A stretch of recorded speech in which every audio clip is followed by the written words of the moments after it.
Qu'est-ce qu'il nous reste à faire? Maintenant, on va à prime ici, là. On reprend tout ça, B prime. Ici, C et C prime. D ici et D prime. Là. Dernière chose, c'est de fermer le circuit.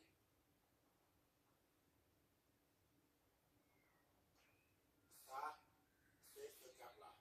D'accord? Et ce câble-là, du pôle négatif jusqu'à D prime. C'est là. En haut, c'est pareil, on va fermer le circuit. Le circuit est ainsi bouclé. Et on reprend les courants. Le courant I sort d'ici. Du générateur de tension, il parcourt ce chemin, descend ici et traverse l'ampoule. Le récepteur R1 ressort de l'autre côté pour enfin retourner au pôle moins de la source. Idem ici, il sort du pôle positif de la source de tension de la batterie de 12 volts, parcourt le chemin, descend pour entrer dans le fer repassé, puis ressort de l'autre pour enfin retourner au pôle négatif de la batterie de voiture. Qu'est-ce qu'il y a à rapporter d'ici à là? Il reste la différence de potentiel aux bornes de chaque élément récepteur. D'accord? V, A', B'. C'est pas compliqué tout ça. V, A', B'. Idem, ici V, C', D'. Aux bornes de C' et D'. D'accord?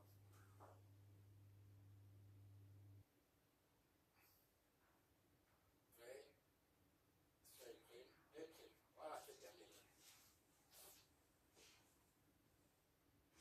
Ça, c'est dans la réalité, dans la réalisation. Et ça, on voit ça dans le schéma électrique. Pour un technicien de chantier ou un électronicien, il ne verra que ça. Et pour les concepteurs, c'est pareil. Que nous sommes, toi et moi, on fait la conception en fait. Celui qui connaît la conception, il maîtrise totalement la maintenance, le dépannage. Il faut apprendre à concevoir et à partir de la conception, si on en déduit le dépannage, la maintenance. Comme en haut, on a pour les différences d'altitude, on a une conclusion. Maintenant, on va apporter une conclusion pour ça. En regardant, en observant le sens des flèches de courant et de tension. D'accord? Conclusion apportée. Voilà, j'écris mieux maintenant.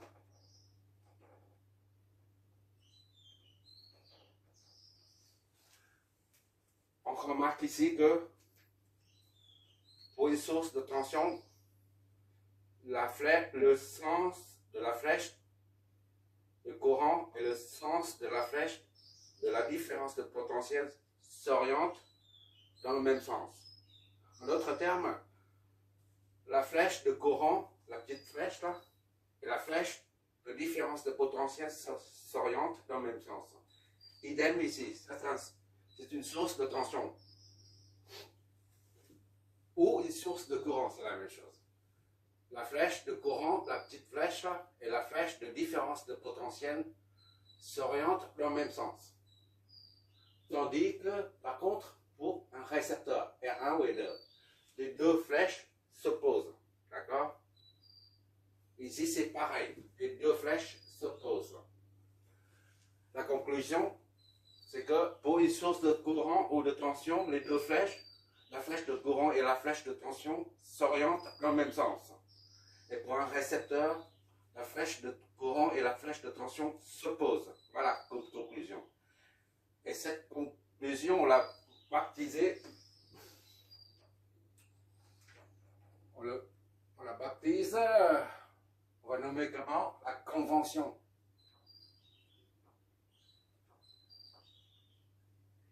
De récepteur, d'accord?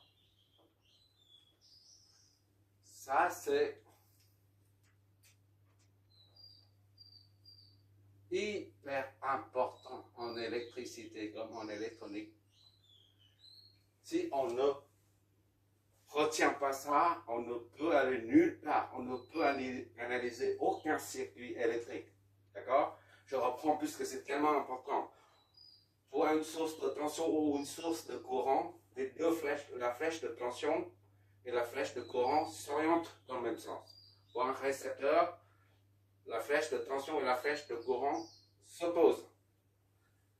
Hyper important, mais hyper simple aussi. Bon.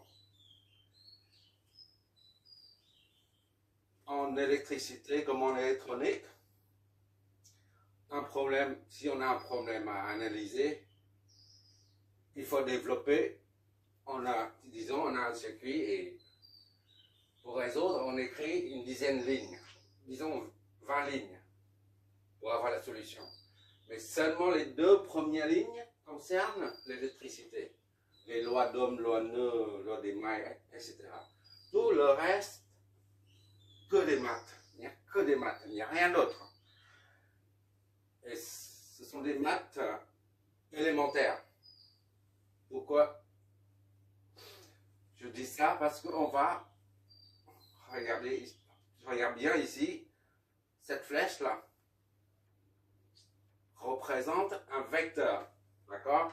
Un vecteur, il y a un point de départ, un point d'arrivée. Et la longueur du vecteur représente le module, son module. En l'occurrence, c'est 1,5 volts. D'accord? Ici, idem. C'est un vecteur. Son point de départ, son point d'arrivée. La pointe de la flèche s'oriente vers le point d'arrivée. Et là, la longueur de la flèche est représentée par son module. Son module peut être en volts ou en ampères. Bon, ça c'est un petit rappel mathématique parce qu'on va utiliser l'addition des vecteurs. Bon, maintenant on peut oublier ça, on va appliquer tout ça là, la convention de récepteur à un circuit électronique réel. Bon. Ici, supposons qu'on a ça c'est une source de tension. On a une source de tension ici. D'accord. Il fait combien? J'ai dit ça 30 volts. Une source de tension V1 de 30 volts. 30 volts. D'accord? Et comme il s'agit d'une source de tension, on met un plus et un moins. Tout simplement. Et deux fils conducteurs avec deux bornes de connexion. Voilà. Comme ici. Supposons qu'on a une autre source de tension.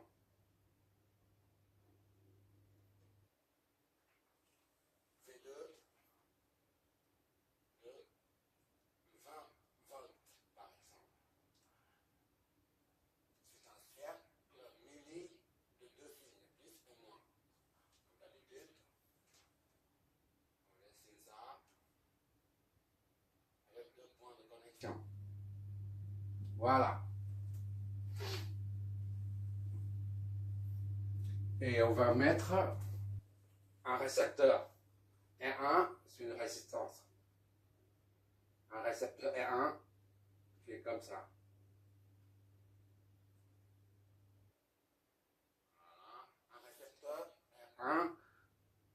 résistance est de 2 kΩ.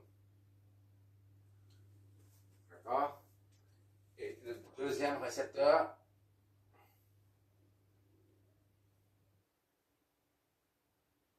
est de 5 kΩ. Donc la résistance est 5 kΩ. Un récepteur dont la résistance est de 2000 ohms. Le deuxième récepteur dont la résistance est égale à 5000 ohms. Et pour compliquer un peu davantage le circuit, on va mettre un autre récepteur, disons R3, dont la résistance est 4000 ohms, soit 4 kΩ. Voilà.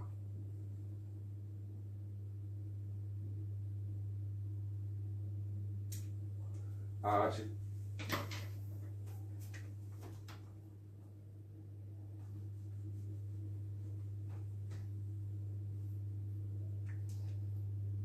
vais enlever ça parce qu'on n'a plus besoin.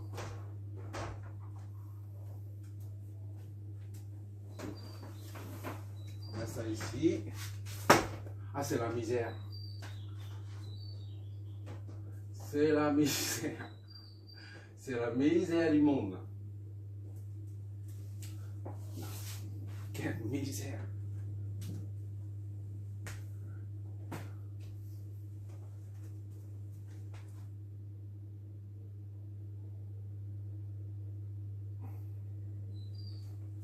Voilà.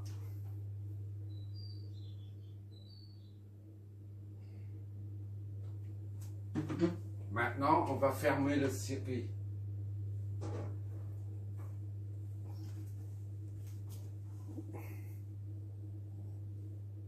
Ok, c'est bon.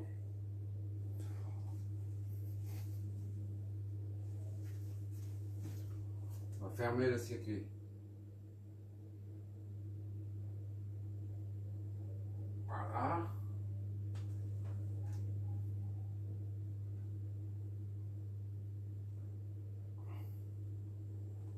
Le circuit est ainsi bouclé.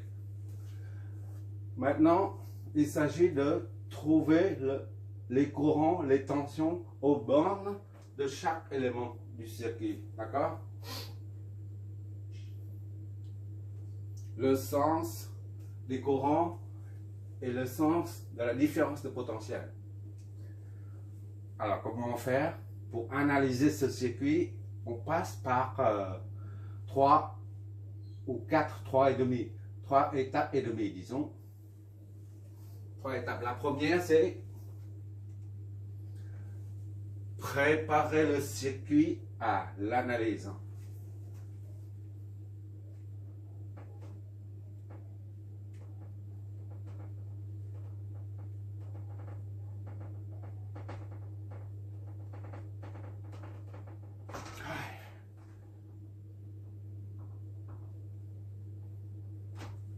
La deuxième étape consiste à poser les équations électriques.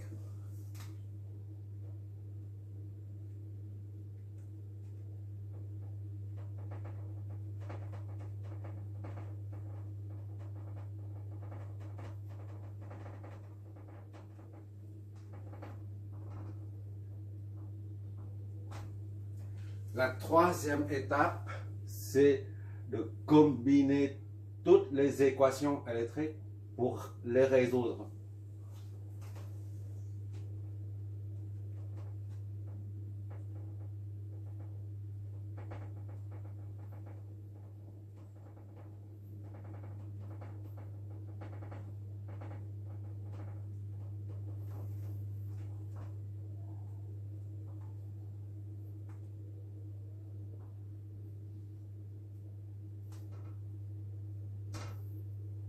Voilà.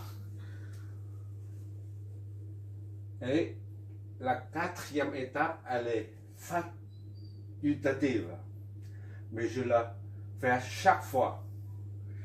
Il s'agit de simuler le circuit via un logiciel que tout le monde connaît, spice. D'accord? Quatrième étape, c'est simuler le circuit.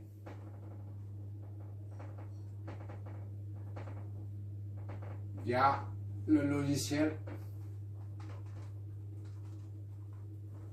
Il y a un truc là. Spice.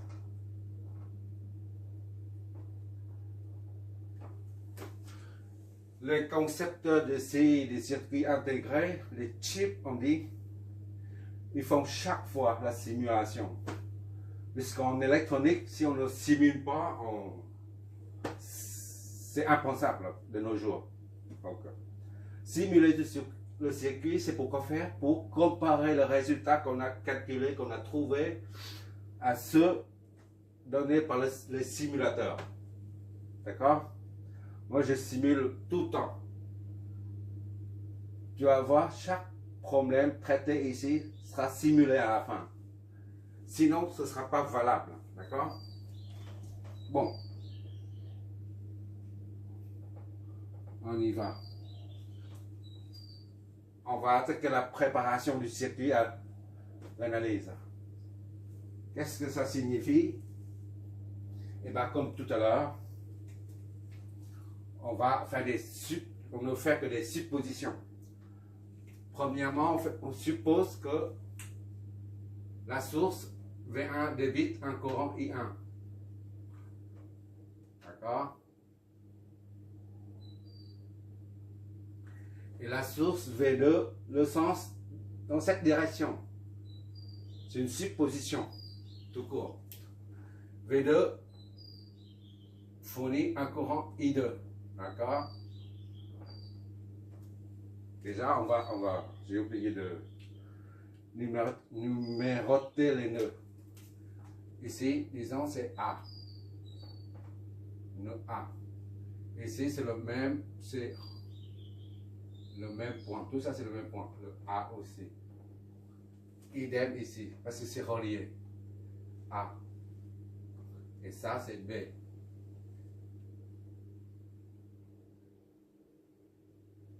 Ici, c'est C. Et ici, c'est O. D'accord? On verra plus tard pourquoi on appelle ça O. Pour l'instant, on s'en fiche un peu. Bon. Les deux courants circulent dans chaque branche, arrivent jusqu'à là. Et les deux s'additionnent pour donner naissance à un troisième courant. C'est I. D'accord? Au lieu de, on peut mettre I3, hein, mais I. I représente la somme des deux. Le courant I descend ici, traverse la résistance R3, le récepteur R3, si tu préfères. Ressort de ce côté. I. Puis, il va vers là. Je répète, on est en train de préparer le circuit pour l'analyser. Une fois le courant I arrive au nœud, il est obligé de se scinder en deux. Un vers le haut et un dans cette direction. D'accord? Et puisqu'il y a une seule branche, ici il y a trois branches. Une, 2 et 3. C'est la raison pour laquelle on a trois courants différents. I1, I2, I et I. Ce sont des courants différents. Tandis qu'ici, on n'a qu'une seule branche, un seul conducteur, un seul fil en cuivre. Voilà. Donc, le courant ici, là, qui circule dans cette branche est le même que celui-là. Et par conséquent, on met I2. C'est le même courant, d'accord? Ce courant-là, il va remonter en haut.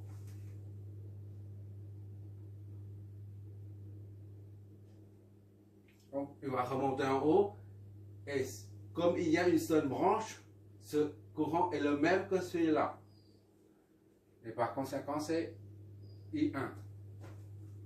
Voilà. C'est tellement simple. Qu'est-ce qu'il manque pour un circuit? Pour un circuit, on a le courant, mais il manque les différences de potentiel, d'accord? On a la source, les sources, on a les récepteurs, on a les courants qui circulent dans les branches. Il manque la différence de potentiel aux bornes de chaque élément. Que ce soit un récepteur ou une source de tension, il faut flécher les tensions.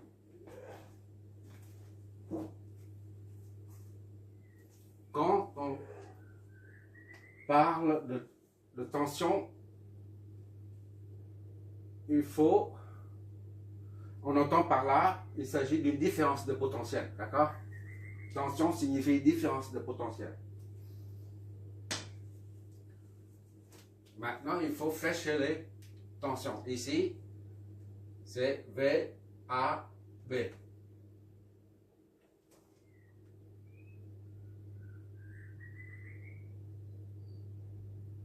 VAB.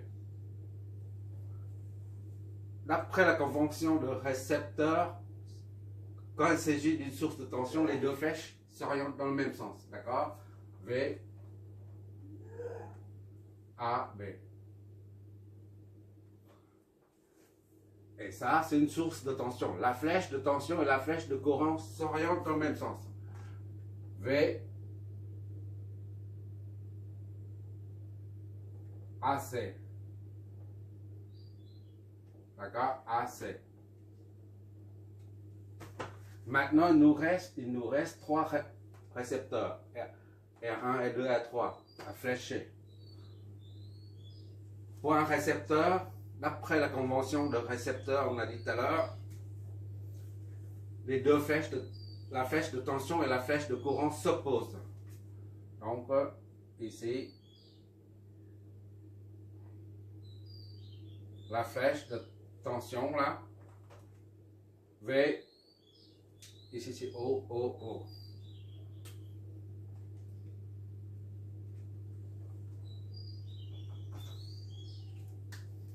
V, on part de la pointe de la flèche jusqu'au pied. V, O, B. Idem pour ce récepteur.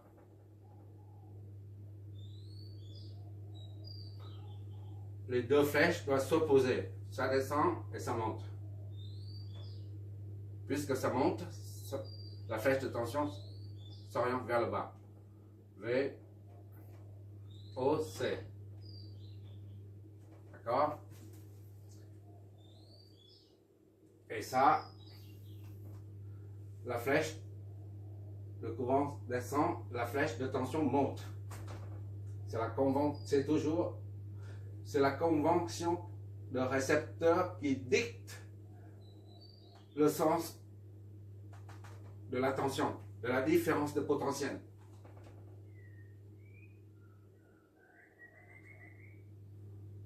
V, A, O. D'accord? Ici, c'est différent que là. Bon. Ça. Ici, on met les potentiels. VA ici. Idem ici, VA. C'est le même point. Hein. VA. Ici, VB.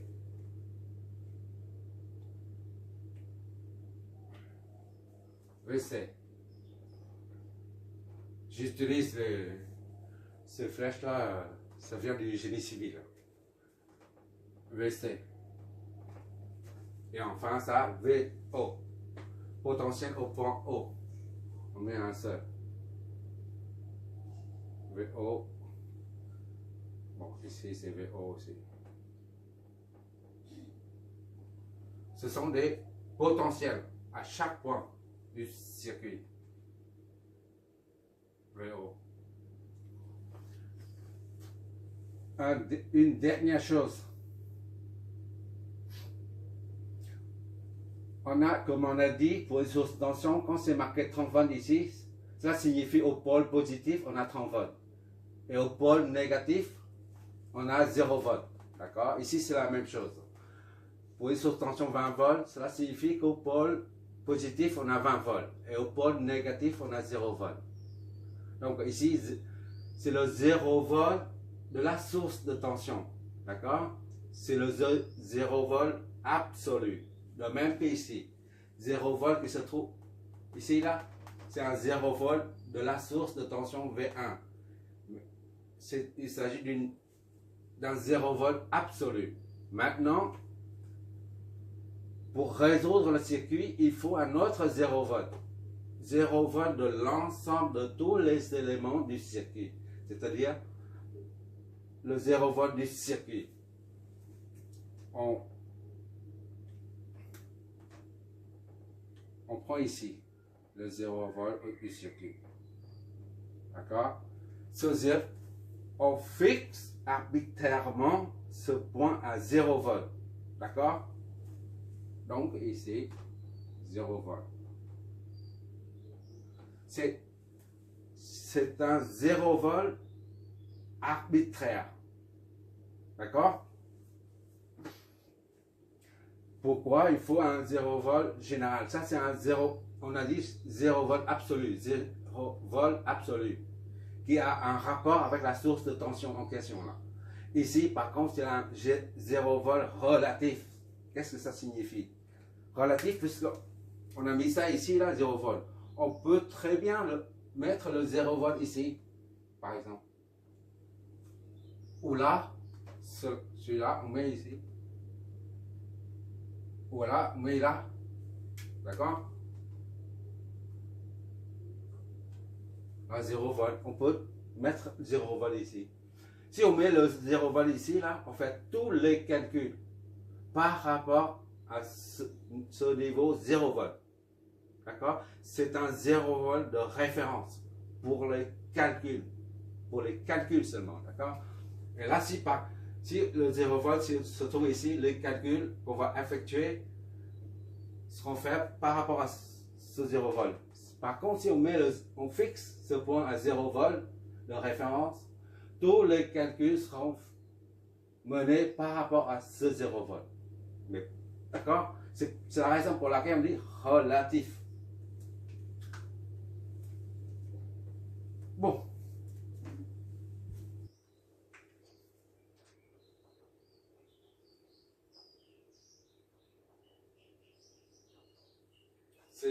C'est le 0 volt de l'ensemble du circuit. Bon. Ça, c'est terminé la phase de préparation du circuit à l'analyse. C'est terminé.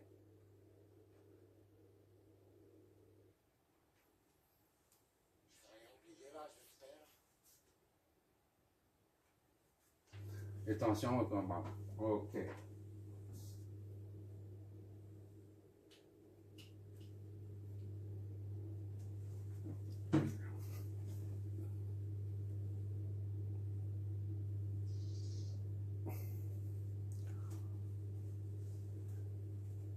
Maintenant, on va poser les équations électriques. Étape 2. Comment on va faire ça? On se sert de la loi d'Ohm. La loi d'Ohm nous dit que la différence de potentiel au bord d'un élément récepteur est égale à la résistance multipliée par le courant qui la traverse. D'accord? Loi d'Ohm.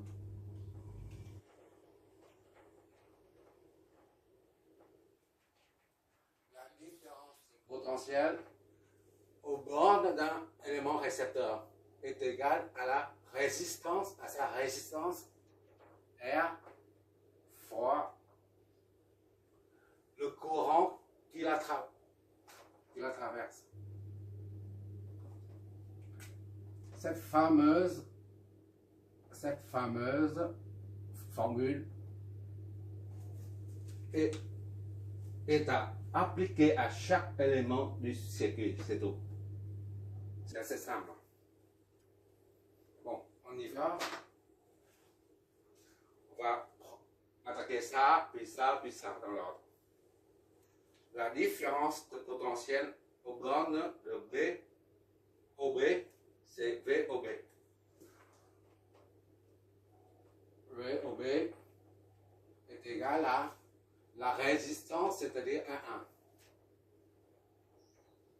fois le courant qui la traverse, c'est I1. D'accord? Or, on a dit la différence de potentiel VOB est égale au potentiel au point O moins le potentiel au point B. Donc, VOB est égal à VO moins VB. D'accord? Comme ici, la différence de d'altitude entre A et B, c'est l'altitude au point A moins l'altitude au point B. D'accord? Ici, VAB est égal à VA moins VB. 1,5 moins 0, ça donne 1,5. D'accord? On applique ça.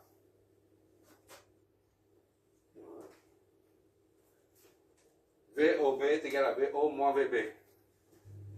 Est égal à 1 fois I1. Bon, le temps est limité, on va continuer avec la vidéo après.